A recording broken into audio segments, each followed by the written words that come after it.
Have you ever thought of wearing something like this to work because you have an explosive student in your class? I've had teachers share with me that they don't want to go to work because of the challenging behaviors of a student in their class.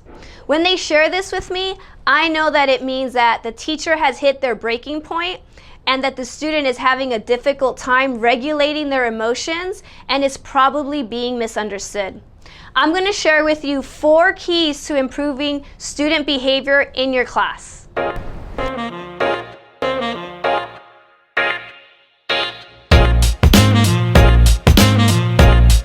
Welcome to the Teacher Revolution, where I give you tips and tricks on how to continue to grow as an educator. I'm Cindy, I'm a counselor and a teacher coach.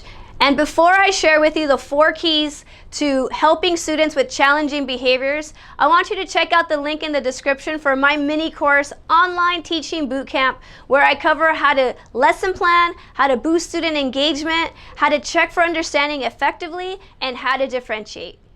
I call students who have challenging behaviors cactus students.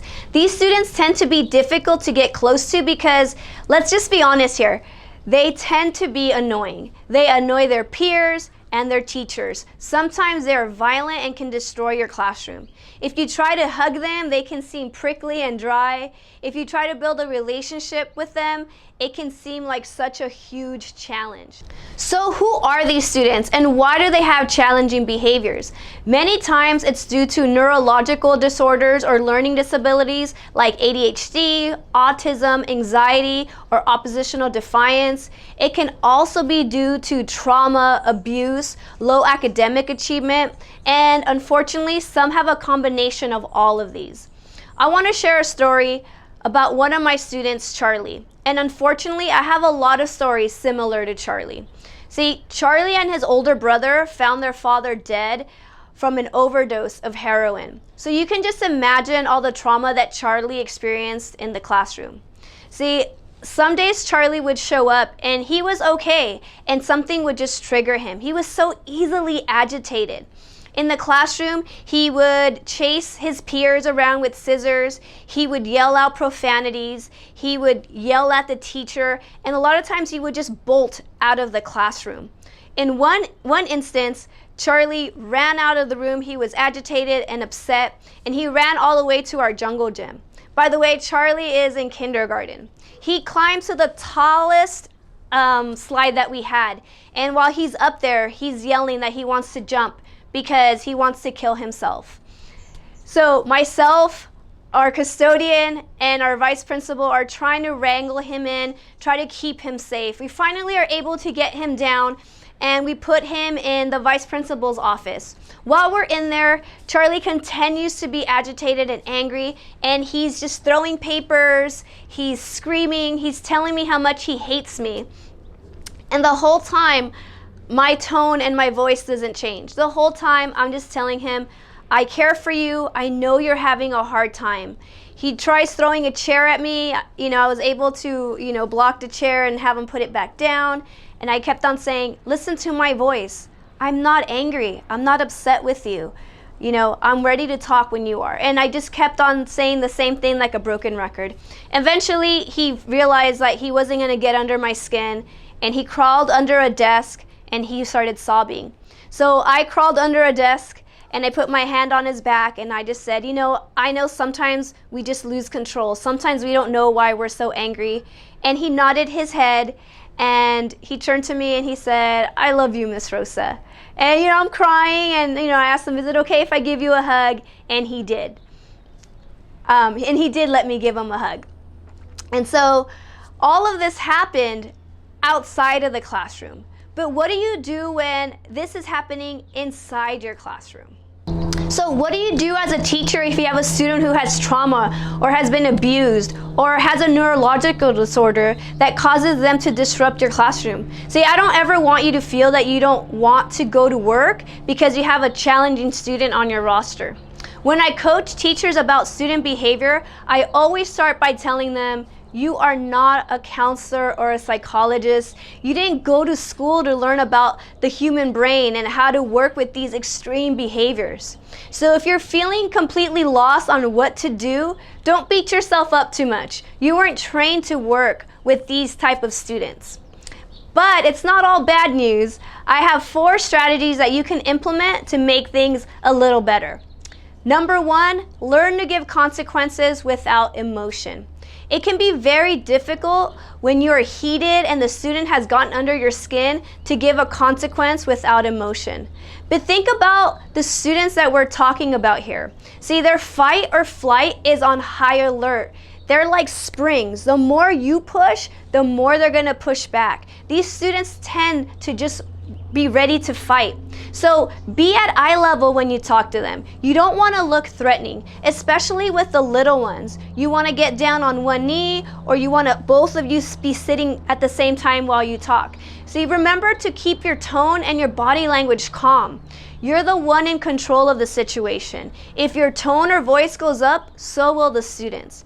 If the student is mouthing off, try your best to remember that it's not about you, and remember that they're going through a hard time. And don't ever call them out in front of your peers. Keep your conversations private. Number 2, make the student feel special even if they don't reciprocate the care and respect right away. Some cactus students like positive praise in front of their peers, and others absolutely hate it and will have behaviors and will shut down if you give them praise in front of their peers. You need to know what kind of student you have. For the students who don't like public praise, you want to greet them in the morning, probably in private, or you can leave them a note on their desk and let them know that you're thinking about them and that you hope that they have a good day. If the student is in an extracurricular activity, go out of your way to cheer them on. See, I had a student who was a selective mute due to trauma, and she would not say hi to anybody. Eventually, a lot of the adults just stopped saying good morning, but I was persistent, and I made sure every day I said good morning, even if she ignored me. And eventually, she did say good morning back. Number 3, learn to respond to connection-seeking attention. A lot of teachers tell me this student is just attention-seeking, and they are so agitated and so aggravated by the student. But when I reframe it for them and let them know the student is not doing it for attention, they're doing it for connection, things almost instantly change. When we change attention to connection, you'll see your students through a different lens. And yes, their connection seeking might be hell of annoying. But remember, we are all seeking connection as human beings. The difference is that when you're emotionally regulated, we know how and when to appropriately seek connection. Cactus students need to be explicitly taught when and how to seek connection. So when a student yells across the room, "I hate math," remember, it is a teachable moment for that student. Acknowledge that they want to tell you something and let them know you will get to them as soon as you can.